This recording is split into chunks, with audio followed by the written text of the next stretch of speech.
Thank you. And I know, Joel, that you had to jump from one session to our symposium. Thank you very much. From your experience and what you could hear since you joined this meeting, can you tell us what do you recommend on how to best express both in terms of communication, mortality and morbidity HIA findings? Okay, well, we'll get this discussion started because I'm going to disagree with the previous two speakers. Okay? So, first of all, individual people would like to know how long they're going to live, but we can't tell them that at all. We can tell them that an intervention that lowers air pollution changes average life expectancy, but might not change theirs one iota, or it might change it a lot more than average. So that's not anything that we can tell them. What can we tell them? What is the product that we're offering to sell them if society diverts some resources into pollution prevention?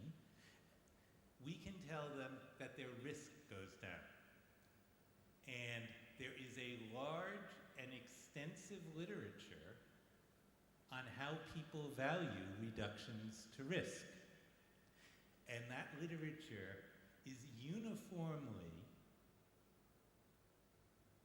reporting that years of life lost is not the metric that people value, okay? The evidence of that is as strong as the evidence that cigarette smoking causes lung cancer. So let me give you an example of one of the many studies that was done that demonstrates this.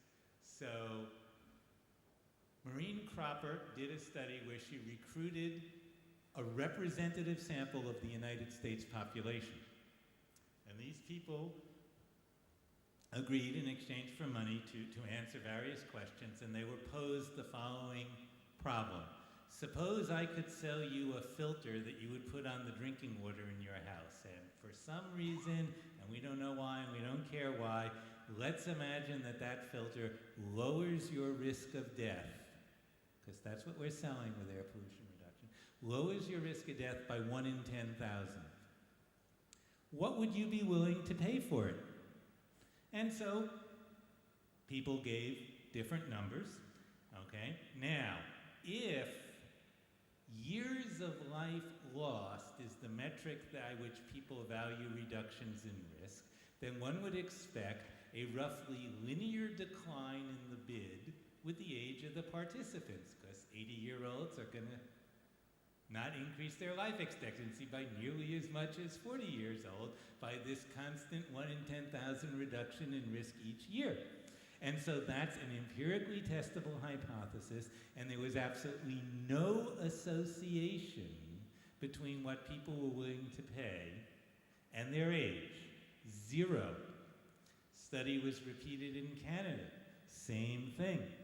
A study in the UK asked people if you could pay a little extra, you're going on a business trip, your firm will pay for you to take the cheapest bus, you know, that goes from this town to that town, but you could pay a little extra money to travel on one that has a lower accident rate.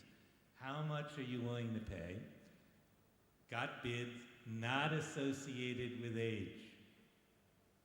So it seems to me it is very hard to convince people that they ought to care about years of life lost for the very simple reason that that's not what they care about.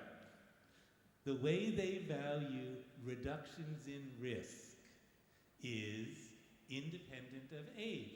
And from a theoretical viewpoint, that's a perfectly plausible outcome, because it's true that if I save the life of an 80-year-old today, they're not going to gain as many years of life as if I save the life of a 40-year-old. But you know, that 80-year-old knows that their life expectancy isn't all that long. Every year is precious to them.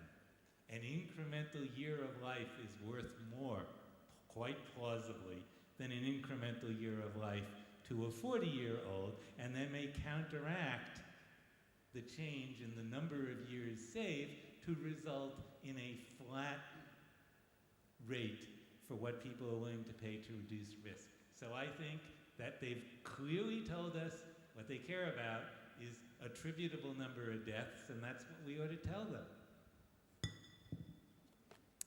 Thank you, Joel. I suppose there are some reactions there, or we follow up? Well, I think this is very much dependent on how you frame these kinds of questions. I frankly don't quite see the contradiction between the two, because the jump that you made at the very end, that the reduction in risk is the same as attributable numbers, that's, I don't think, a valid comparison. What you're saying is that people at any age value a reduction in risk leading to an increase in their lifespan. Now that's not contradictory at all to what I've been trying to say in the beginning based on my unpublished observations, asking similar questions to the audiences that I'm speaking to.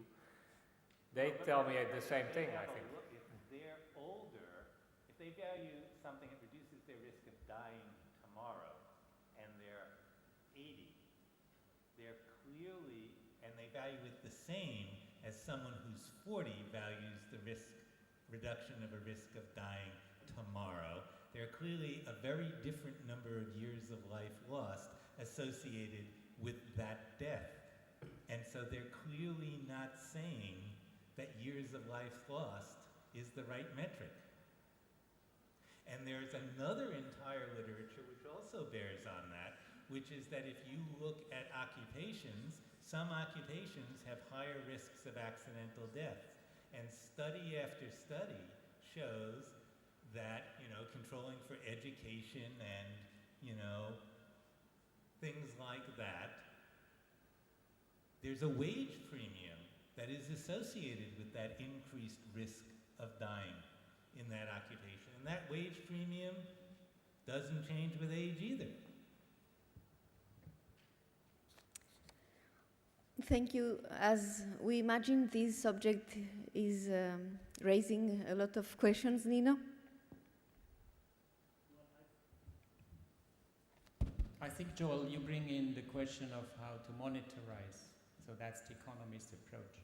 But it doesn't have to be money. Well, but I still think we have not resolved the methodological issue, because the two, of course, life expectancy and number of deaths are totally interrelated, and we use exactly the same type of epidemiological data to derive them.